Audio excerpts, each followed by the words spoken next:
we are making clear that this is not simply an attack on Attorney General Tish James. This is an attack on our city. And each one of us represents different parts of that same city, and we speak with one voice today.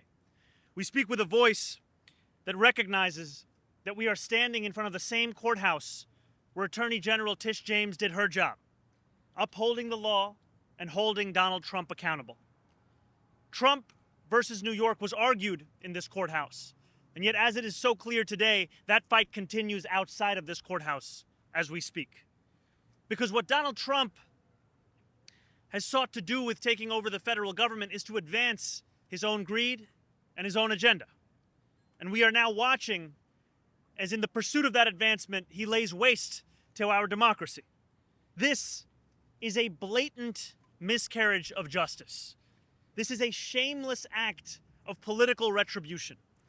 And instead of prosecuting Tish James for doing her job, Donald Trump should be doing his. Because Donald Trump ran for president on 3 promises: to carry out mass deportation, to punish his political enemies, and to ease the cost of living crisis. And it is that 3rd promise that compelled so many working class voters across this city. A promise, however, that we've seen Donald Trump is fundamentally incapable of delivering on, because to do so would be to speak against the very donors he's beholden to, the same donors profiting off that same crisis of a cost of living.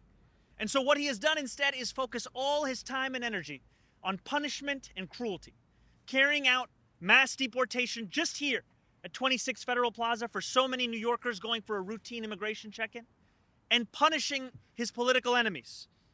A persecution of Tish James that we have to understand does not just occur in a vacuum.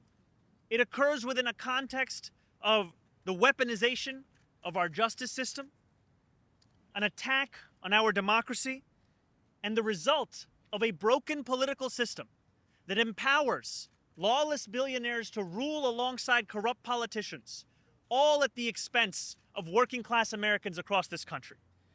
And this indictment is instructive in 2 clear ways. The first, in its example of an authoritarian administration that is looking to punish those for whom their only crime is holding Donald Trump to the same laws that every American should be held to. And the second is what it asks of each of us. Will we sit idly by as an authoritarian president like Donald Trump attacks the very fabric of this democracy, the very fabric of this city, the very fabric of the trust which underpins all of it?